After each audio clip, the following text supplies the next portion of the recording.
Բարև ձեզ, դուք դիտում եք հրապարակումը։ Թե ինչ ենք պատմելու այս հաղորդմանը, նախ կարճ մի քանի տողով։ Երեխայի ծննդով ընտանիքը համալրվում է հիպոթեկային վարկի բեռը թեթևանում, պետական ծրագրերը խթանում են ծնելիությունը, ընտանիքի ծախսը քչացնում։ Դաշտից մինչև գործարան գյուղատնտեսությունը թափ է հավաքում նոր տեխնիկայով ու ծրագրերով, պետաջակցությամբ ֆերմերների կարողությունը զարգանում է, աճեցրած բերքը դառնում է ավելի շահավետ։ Միլիոնների ծախսով լաբորատորիաներում սարքերի մի մասը դեռ չեն կիրառվում, Մասիսի ավագ դպրոցում սպասում են վերապատրաստման։ Հանրապետությունում մոտ 16,000 ընտանիք օգտվում է երեխայի ծննդով պայմանավորված բնակարանային ապահովման պետական աջակցության ծրագրից։ Մեկնարկից ի վեր պետության ներդրումն այս ուղղությամբ կազմել է 11,7 միլիարդ դրամ։ Հիմա ծրագիրը երկու բաղադրիչով է։ Մարզում տուն կառուցող կամ բնակարան գնող, առնվազն 2 անչափահաս երեխա ունեցողների ու արդեն հիպոթեք ունեցող ու ընտանիքը նոր երեխայով համալրածների համար։ Ես մաման ապելը լուսեն մաման։ Պապան ուր է։ Գորջ։ Զինվորականի ընտանիքում մեծացող փոքրիկներից ամենաաշխուժն են Արեն ու մի քիչ ավելի շատ ուշադրություն է պահանջում, քան մեծ քույրը, բայց Հովհաննեսի ծնունդն անգամ նրան է փոխել, կարծես մի քիչ մեծացել է։ Երրորդ երեխայի ծնունդը նաև երիտասարդ ամուսինների կյանքում է փոփոխություն բերել։ Երջանկությունը եռապատկելու ձատ նպաստել է, որ թեթևանան ֆինանսական հոգսերը։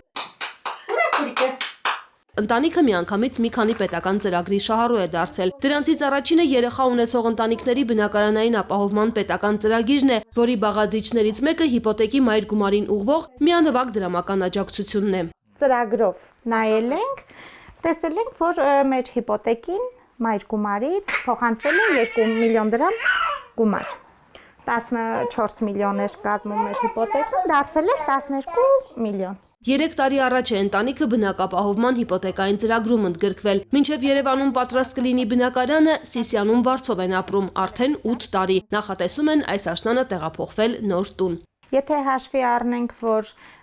մենք արդեն 3 տարի վճարում ենք ու կարելի ասել սա այլ տեղից չի շարժվում, 2 միլիոնը բավականին պատկառելի գումար է։ Երեխա ունեցող ընտանիքների բնակարանային ապահովման պետական աջակցության ծրագիրը գործում է 2020 թվականից։ Հիմնական նպատակը երեխա ունեցող ընտանիքներին աջակցելն է։ Առաջին 3 տարվա ցուցանիշների վերլուծությունը ցույց տվեց, որ ծրագիրը հաջողվել է եւ նպաստում է ծնելիության աճին։ Ծրագրի մեկնարկից մինչև հիմա աջակցություն է ստացել 15830 շահառու, նրանց վճարվել է 11,7 միլիարդ դրամ։ Ժողովրդագրության մեր բլոկի մեջ երեխա ունեցող ընտանիքների բնակարան ապահովման ծրագիրն է, որը երկու կոմպոնենտ ունի։ Մեկը հիպոթեք արդեն ունեցող ընտանիքներին աջակցություն, որ ընտանիքում երեխա է ծնվում, եւ մյուսը այն դեպքում, երբ որ չկա տուն, կան երեխաներ եւ ընտանիքը ուզում է կառուցել տուն, բայց մարզային բնակավայրում կառուցել կամ գնել տարբերություն չկա, եւ մենք մասնակցում ենք կախված տան գնից, կախված երեխաների թվից։ Նախարարը երեխա ունեցող ընտանիքների բնակապահովման պետական աջակցության հաջողված ծրագիր է համարում նաև 16 միլիոնով տուն կառուցելու հնարավորությունը, երբ պետությունն է վճարում ամբողջ գումարը։ Որպեսզի երեխաները ունենան տուն կամ երեխա ունեցող ընտանիքները ունենան տուն, պատշաճ պայմաններ այդ երեխաներին մեծացնելու եւ որոշում կայացնելուց վստահ լինեն, որ պետությունը աջակցելու է, որտեղ այդտեղ երեխա ունենալու որոշման կայացման հարցն է ամենադժվարը։ Սա միայն մեր նախարարության շրջանակներում, բայց եթե մենք նայում ենք ավելի լայն կառավարության, օրինակ նույն մանկապարտեզաշինության ծրագիրը, դա ուղղակիորեն կրկին երեխա ունենալու խթանող ծրագիր է։ Քանի որ Հովհաննեսը ընտանիքի երրորդ զավակն է ու ծնվել է այս տարեսկզբին, ապա ընտանիքը նաև մեկ այլ պետական ծրագրի շահառու է դարձել։ Երրորդ եւ հաջորդ երեխայի ծննդյան նպաստից կօգտվեն։ Մինչև Հովհաննեսի 6 տարին լրանալը ամսական 50,000 դրամ կստանան։ Դրան կավելանա գյուղաբնակ աշխատող մայրիկի երեխայի խնամքի գումարը։ Հունվարից ստանում ենք այդ 50,000-ը եւ քանի որ ես աշխատող մայրիկ եմ, նաեւ գյուղաբնակ եւ աշխատող, մոտ 120,000-ի կարգի գումար ենք ստանալու։ Դե դրանով էլ երևի արդեն մի քիչ այս հիպոթեկի վճարումը կարագացնենք։ Թամարան չի մոռանում նաև անկանխիկ գնումների դեպքում ավելացող հետվճարի մասին։ Բազմազավակ ընտանիքի համար դա էլ իր հերթին ֆինանսական աջակցության լրացուցիչ հնարավորություն է։ Հայաստանում գյուղոլորտը զարգանում է պետության աջակցությամբ։ Միայն գյուղտեխնիկայի լիզինգով ձեռք է բերվել 5483 միավոր տեխնիկա։ Պորտֆելը մոտ 23.9 միլիարդ դրամ է, կառավարության սուբսիդիան գերազանցում է 4 միլիարդ դրամը։ Ագրոպարենային ծրագրով տնտեսվարողները ձեռք են բերել ավելի քան 3600 միավոր սարքավորում։ Այստեղ արդեն պետության աջակցությունը կազմել է 14.4 միլիարդ դրամ ու սա դեռ ամբողջը չէ։ Տարբեր ծրագրերով պետությունը ոչ միայն աջակցում է ֆերմերներին, այլև համակարգային լուծումներով զարգացնում ամբողջ ագրոշղթան՝ դաշտից մինչև արտահանում։ Գյուղատնտեսական 2026-ի մեկնարկը անձրևի ցրտի պատճառով այս տարի փոքրինչ հապաղեց, համալրված ուժերով ու ավելի մեծ ջանքով են ֆերմերները փորձում հետ ընկած գործը հասցնել։ Երիտասարդ օդաչուն արձակուրդ վերցրել հայրենի Նորաշեն է եկել միացել ընտանեկան գործին։ Ժամանակավորապես թողել ենք ինքնաթիռի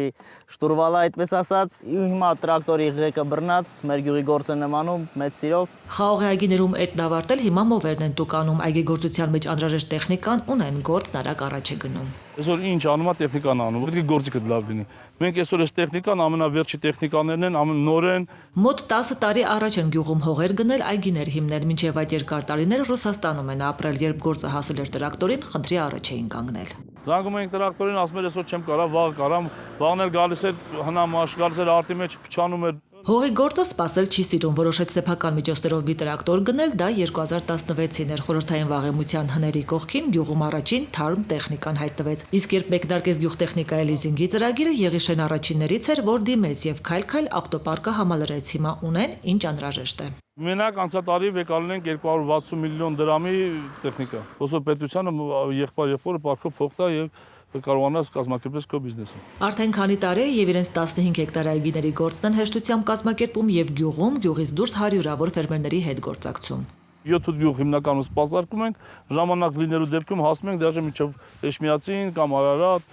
Նոր գյուղտեխնիկայի օգնությամբ գյուղաշխատանքն ավելի դյուրին է, ավելի արդյունավետ, արտադրողականությունն է ավելանում, բերքահավաքի կորուստներն են նվազում, այս ու նաև այն պատճառով, որ Հայաստանում գյուղտեխնիկայի պարկն արդեն վաղուց հնամաշ էր ու համալրման կարիք կար, գյուղտեխնիկայի լիզինգի ծրագիրը դարձավ ամենապահանջվածներից մեկը գյուղոլորտում։ Արդեն իսկ ծրագրի մեկնարկից մինչ օրս ձեռք է բերվել 5483 միավոր գյուղատնտեսական տեխնիկա, լիզինգի պորտֆելի գումարը կազմում է 23.9 միլիարդ դրամ եւ կառավարությունն այս ընթացքում սուբսիդավորել է 4.6 միլիարդ դրամը։ Կառավարության աջակցությամբ գյուղտեխնիկան սահմանամերձերում հասանելի է անտոկոս լիզինգով, իսկ ընդհանուր 2% տոկոսադրույքով սահմանված է 20% կանխավճար։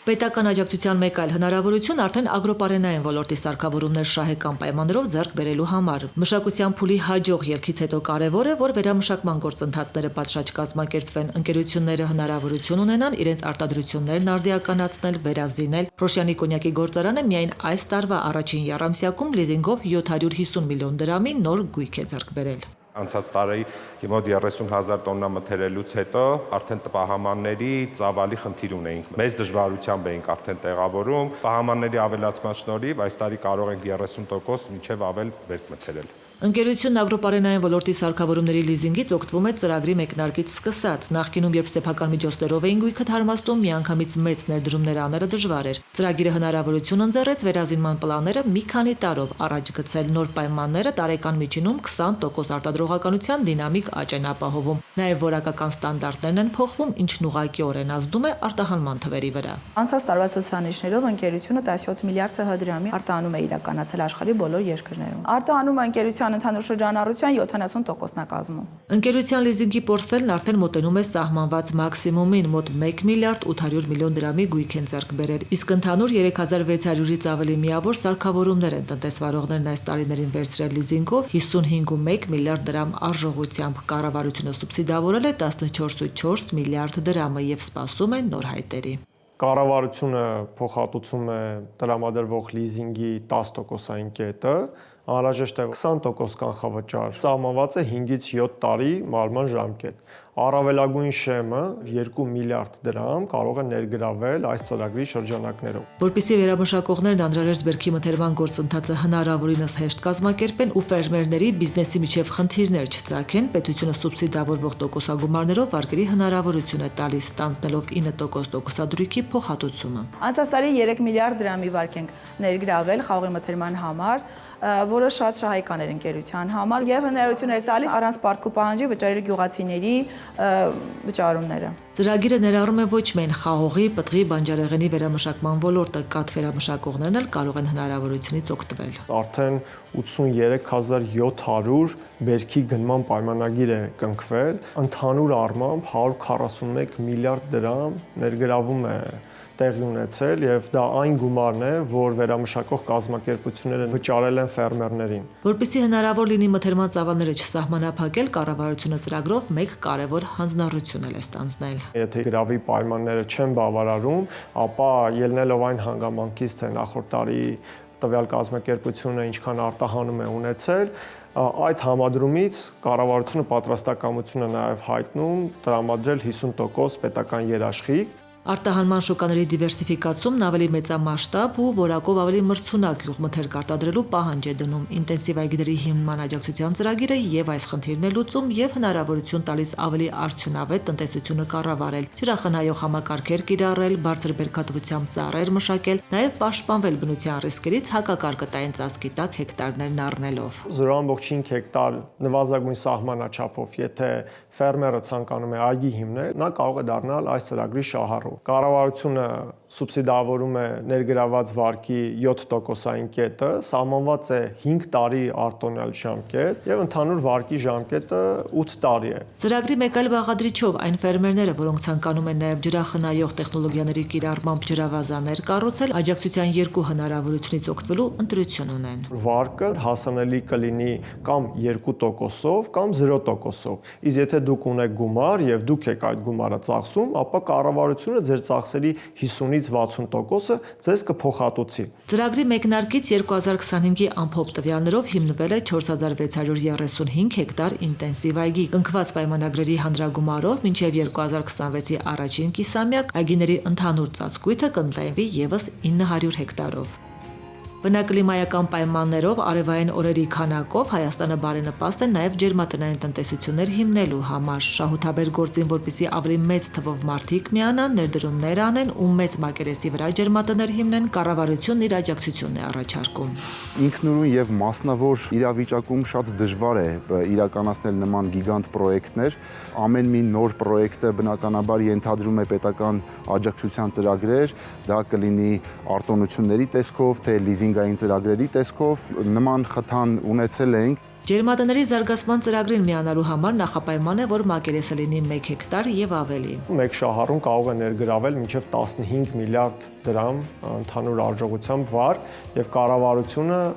ըստ վարկի չափաբաժինների կսուբսիդավորի 8 7 կամ 6%-ը սահմանված է արտոնություն երիտասարդների եւ 63-ից բարձր տարիքի անձանց համար 1% ավել։ Պետական տարբեր ծրագրերով հիմնվել են արդեն 85 հեկտար ժամանակակից տեխնոլոգիաներով հագեցած ջերմատներ, եւս 65 հեկտար հիմնման փուլում է։ Կանաչերը ունի արդեն։ Թալինցի ֆերմերը մոտ 15 հեկտար հող ունի, 10-ի վրա գարնանագարի է ցանում, 5 հեկտարը թողնում աշտանացան ցորենին, արդեն քանի տարի է բացառապես էլիտար հավաստագրված սերմերով է ցանքս իրականացնում։ Հին սերմերը, որ մշակում ենք, բերքը շատ չի լինում, էլի, ասենք 2 տոն, 2 տոն ու կես, էլիտար սերմերը մշակում ենք մոտ 3-3.5 տոննա ստանում ենք, էլի, հեկտարից։ Որ հողերն անմշակ ու պարապ չմնան, ավելի շատ հեկտարներ մշակվեն ու բերքն էլ շատ լինի ու որակով, կառավարությունը բուսաբուծության աջակցության ծրագրով հնարավորություն է տալիս, որ ֆերմերներն իրենց գարնան աշտանցանքն ավելի մատչելի իրականացնեն։ 1 հեկտարի մշակության համար, եթե հավաստագրված սերմերով է, պետությունը ծախսի փոխհատուցում է տալիս 70-ից մինչև 110,000 դրամ, կախված մշակաբույսից։ 2025 թվականին իրականացվել է շուրջ 24000 հեկտար հացահատիկային, հատիկընդեղային եւ կերային մշակաբույսերի ցանք, որը շուրջ 4700 հեկտարով ավել է, քան 2024 թվականին էր իրականացվել։ Ծրագիրը շարունակվում է, գյուղատնտեսները կարող են դիմել համայնքային կենտրոններ, դառնալ շահառու, ակտիվ փուլում է հիմա նաև գյուղապահովագրության պայմանագրերի վաճառքը, որը հնարավորություն է տալիս ապահովագրել 13 տեսակի մշակաբույս 4 բնական ռիսկից։ Կառավարությունը փոխհատուցում է ապահովագրավճարի 40-ից 60%-ը։ Արդեն 100 օր հանրապետությունում ներդրվել է առողջության համընդհանուր ապահովագրությունը, թեմայի մասին ենք խոսելու տաղավարում, այստեղ է հիմնադրամի գլխավոր տնօրենի ժամանակավոր պաշտոնակատար Սամվել Խարազյանը։ Պարոն Խարազյան, եթե չեմ սխալվում, նույնիսկ հայեցակարգերի քննարկման ժամանակ այդ ամբողջ քննարկումներին մասնակից եք եղել եւ սա թերևս մեր առողջապահական համակարգի վերջին տարիների ամենամեծ բարեփոխումն է, ռեֆորմը։ Ձեր նախնական ակնկալիքները ընդհանուր այս բարեփոխումից ու հիմա իրականում ինչ ունենք։ Նախ նշեմ, որ մեր նախնական ընկալումները եւ նախնական տվյալները, որոնք որ մենք ունեինք, ընդհանուր առմամբ մեր բնակչության առողջական խնդիրների վերաբերյալ անցած 3 ամիսների ընթացքում արտացոլեցին հենց այդ հաշվարկները, որ մենք ի սկզբանե իրականացրել էինք եւ պլանի է։ Ակնկալում էինք, այո, որ դիմելության մեծ աճ ենք ունենալու, մեր քաղաքացիները կամ քաղաքացիների զգալի մասը զրկված էր պետության կողմից երաշխավորված բժշկական ծառայություններ ստանալու հնարավորությունից եւ ապահովագրությունը, որը հենց առաջին փուլում ներառեց 65 եւ բարձր տարիքի մեր քաղաքացիներին, ինչպես նաեւ 18-ից 64 տարեկան աշխատող շուրջ 300,000 քաղաքացիների այդ բոլոր առողջական խնդիրները նրանք փորձեցին հենց ի սկզբանե առաջին իսկ օրերին այո լուծել։ Մենք նաև տեղեկություններ ենք ստանում, որ տարբեր հարթակներում հնչեցվում էր, որ այս ծրագիրը ժամանակավոր է եւ մինչեւ ընտրություններն է այս ծրագիրը աշխատելու, դրա համար նաև մեր քաղաքացիները երևի, այսպես ասած, վստահելով այդ լուրերին, փորձում էին պատկությունը խանգարեց փաստորեն ինչ որ իմաստով խանգարեց, իհարկե, ինչը բերեց որոշակի հերթերի առաջացման, բայց պետք է նշեմ, որ ի պատիվ մեր բժշկական կազմակերպությունների, մեր բժշկական հարության, բժիշկների, բուժքույրերի մենք կարողացանք այդ դիմելության աճը հաղթահարել եւ չկուտակել լուրջ առողջական խնդիրներ ունեցող քաղաքացիների համար իրենց ծառայությունները ստանալու այսպես հերթեր եւ հնարավորինս կարողացանք սպասարկել այն բոլոր կարիքները, առողջական խնդիրները, որոնք հետաձգվել էին տարիներ շարունակ կամ առաջացել էին թեկուզ հենց այդ պահին։ Մինչ այդ մենք գործ ունեինք մի շարք հետաձգված կարիքների հետ առողջապահական, որոնց հիմնական պատճառը ֆինանսական հասանելիությունն էր, այսինքն ֆինանսական պաշտպանվածության լուրջ խնդիր ունեինք մենք, ինչն էլ պատճառ էր հանդիսանում տարբեր տեսակի խնդիրների բարդացման, ինչու՞ չէ նաև մահվան ելքով մի շարք դեպքերի բարդացումներ էին բերում նաև իհարկե բարդությունները բերում էին նաև մահվան ելքերի եւ ուղղակի այդ ծառայությունների հասանելիության բացակայության պատճառով մեր քաղաքացիները ուղղակի չէին դիմում բժշկի եւ շատ դեպքերում արդեն անցած այդ խնդիրներով նոր դիմում էին, ինչի արդյունքում կյանքի վտանգ էր սպառնում ու նաև ինչու՞ չէ նաև հետագայում ապրելիության ցուցանիշն է դրանից։ Հիմա դիմում են ու ըստ էության նաև չմտահոգվելով ֆինանսների մասին, եթե խոսենք թվերի մասին, ինչ դիմելիություն է նկատվել։ Դիմելիության հիմնական ցուցանիշները մենք արձանագրել ենք դեղորայքի փաթեթի հետ կապված, այստեղ մենք ունենք աննախադեպ դիմելիություն, որովհետև մեր քաղաքացիները հնարավորություն ունեն ոչ միայն ապահովագրության շրջանակներում ստանալ իրենց հիվանդության հսկողության համար անհրաժեշտ դեղորայքը եւ շատ արդյունավետ որակյալ դեղորայք, որը որ մեր դեղատներում վաճառվում է եւ այս դեպքում ապահովագրական մեխանիզմի միջոցով փոխհատուցվում է այդ դեղորայքի որոշակի չափ, իսկ եթե քաղաքացին ընտրում է այնպիսի դեղորայք, որը որ իր համար, իր օրգանիզմի համար ավելի ընդունելի է եւ այդ դեղորայքի ուրեմն ծախսը որոշակիորեն ավել է ապահովագրության կողմից հատուցվող չափից, նա ուղղակի կատարում է փոքր համավճար։ Մենք արձանագրել ենք մոտավորապես 4 անգամ շահառուների աճ դեղորայքի եւ նույնիսկ չեմ վախենա հիմա ասել, որ մենք գրեթե ամբողջությամբ ծածկում ենք հիմնականում սիրտանոթային հիվանդություններ եւ շաքարային դիաբետ ունեցող մեր քաղաքացիների դեղորայքի, անհրաժեշտ դեղորայքի ծավալը, բացի դա ապահովության շրջանակներում հատուցվում է նաեւ ամբուլատոր պայմաններում բուժման ենթակա հիվանդությունների դեպքում դեղորայքի ծավալը եւ այս պարագայում թե հակաբիոտիկները, թե անհրաժեշտ որոշակի դեղորայք, որը որ ներառված է մեր ցանկում, դրանք նույնպես ապահովագրական մեխանիզմով ամբողջությամբ հատուցման ենթակա են։ Հաջորդ կարևոր բաղադրիչը, որը նույնպես ֆինանսական մատչելիության հետ կապված էր, դա հետազոտություններն էին։ Մեր փաթեթը ներառում է 400-ից ավել գործիքային եւ լաբորատոր հետազոտություններ եւ մեր բժիշկները նաեւ մեծ հնարավորություն ունեն մեր քաղաքացիներին գանգատների դեպքում, որոշակի խնդիրների առաջացման դեպքում, երբ որ դիմում են իրենց, նշանակել համապատասխան հետազոտություններ, ամբողջությամբ ախտորոշել, այո, եւ անհրաժեշտ դեղորայքը նշանակել, ինչը որ մինչև այդ ուղղակի անհնար է այդ նույն ֆինանսական հասանելիության պարագայում։ Համակարգչային շերտագրման, MRT, ԿՏ, ասենց ժողովրդական լեզվով ասած, PET scan, հա, այդ հետազոտության զգալի ցուցանիշներ եւ ըստ անհրաժեշտության մեր բժիշկները նշանակում եւ քաղաքացիներին հասանելի են արդեն այդ ծառայությունները ամբողջությամբ ապահովագրության փաթեթի շրջանակներում անվճար։ Բայց չպետք է մոռանանք նաև հիվանդանոցային բուժօգնության մասին, որովհետև հիվանդանոցային ծախսերը ծառայությունների մասով դրանք շատ ավելի մեծ էին եւ հենց այս ծախսերն էին, որը գրեթե անհաղթահարելի էին մեր քաղաքացիների համար ապահովագրության բացակայության դեպքում 3 ամիսների ընթացքում իրականացրել ենք մոտ 7000 սիրտանոթային հիվանդությունների դեպքում ծառայությունների փոխհատուցում, որոնց մեջ ներառվում են թե ստենտավորումները, թե սրտի պրոթեզավորումը, աորտակորոնար շունտավորումը, նույն 65+ տարիքի քաղաքացին, եթե ինքը որևէ սոցխմբում ընդգրկված չէր, նույնիսկ ընդգրկվելու դեպքում, եթե օրինակ առաջի խմբի հաշմանդամ կամ երկրորդ խմբի հաշմանդամ չէր, նրանք պետք է վճարեին այս ծառայության համար, ինչը անհասանելի էր դարձնում նրանց համար այս ծառայությունը եւ մեծամասնությունը 70-80% ուղղակի չէին դիմում բժշկի։ Իսկ մենք այսօր արդեն ամսական միջինում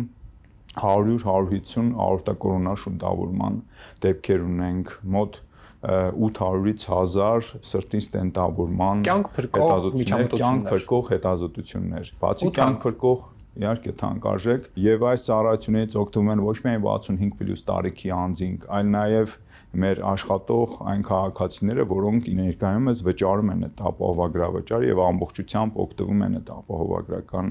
ծառայություններից։ Պարոն Խարազյան, ես վստահ եմ, եթե դուք օգուտների մասին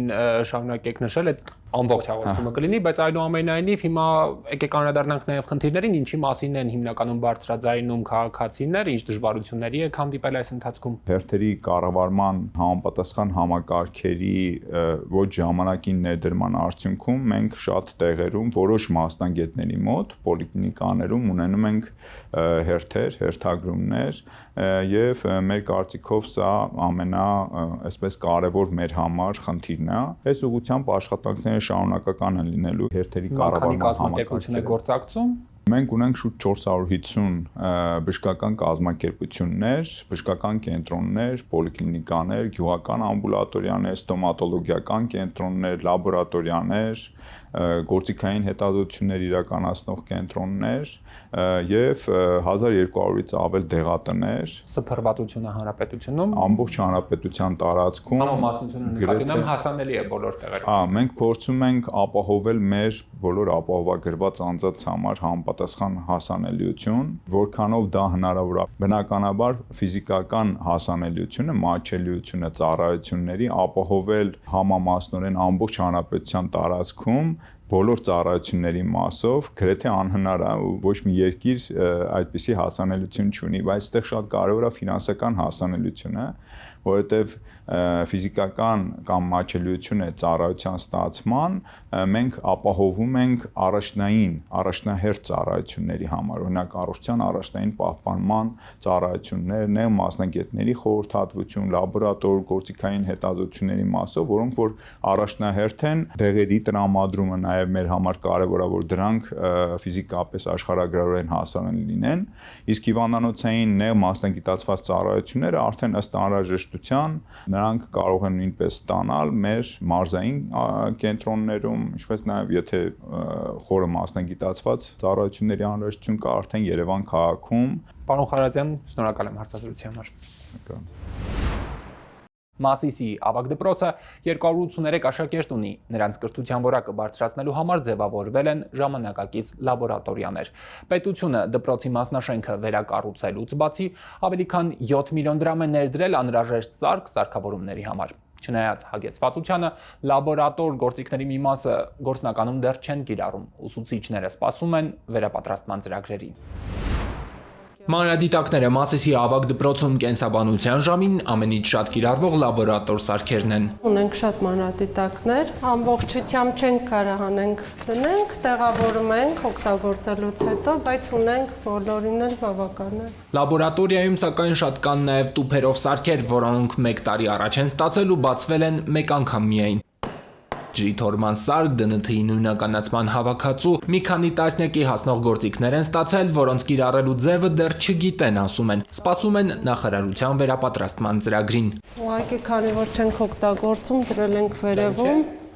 Կենսաբանության տվյալների հավաքագրում։ Քիմիա, կենսաբանություն, ֆիզիկա առարկաների համար անհրաժեշտ լաբորատոր գույք գնելու համար պետությունը 7 միլիոն դրամից ավելի գումար էր հատկացրել։ Սարքերը, որոնց ծանոթ են տիրապետում են, դասին կիրառում են, տեսական գիտելիքներն ամրապնդում են գործնականով։ Իմիջելուց մեր 12-րդ դասարանում ունենք շատ խելացի երեխաներ, իրենց օգնությամբ կարողացել ենք օրինակ pH-ի լուծման այդ սարքը օգտագործենք։ Սարքերը ժամանակակից են, նորագույն, պնդում են, դրանց ուղեկցող ուղեցույց ձեռնարկներով առաջնորդվելն էլ չի օգնել հավաքելու, գործի դնելու համար։ Շատ սարքեր ինչքան փորձում եմ օգտագործել, ոչ լիարժեք է ստացվում, որովհետև իրոք այդ վերապատրաստման կարիքը կա, բայց դեռ մեզ չեն հասել։ Գիտեմ, որ անում են, բայց դեռ մեզ չեն հասել։ Դպրոցում 283 աշակերտ է սովորում։ Նախագծային աշխատանքները միշտ առաջնային են։ Ֆիզիկայի օրենքներով բացվող, փակվող կամուրջներ են նախագծել, մակետներ սարքել, քիմիայի նյութերով օճառներ են ստացել, պլաստիկ վերամշակել։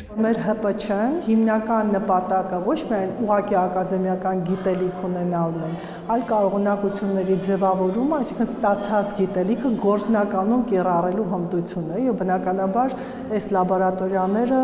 ուղղակի անհրաժեշտություն է, որպեսզի կարողանանք այն խնդիրը, որ մեր մեջ դրված է ՀՊՉ-ի իրականացման հետ կապված կատարել։ Դպրոցի երկու մասնաշենքերից մեկը շահագործման է հանձնվել 2024-ին վթարային դարձած եռահարկ շենքի վերակառուցման ծրագրին պետբյուջեից ընդհանուր ներդրվել է 801 միլիոն դրամ։ Դուք դիտում եք հրապարակումը, շնորհակալություն ուշադրության համար։ Մեր հաղորդումները հասանելի են նաև YouTube-ում, Arm.gov էջում, իսկ մեր եթերային հաջորդ հանդիպումը մեկ շաբաթից։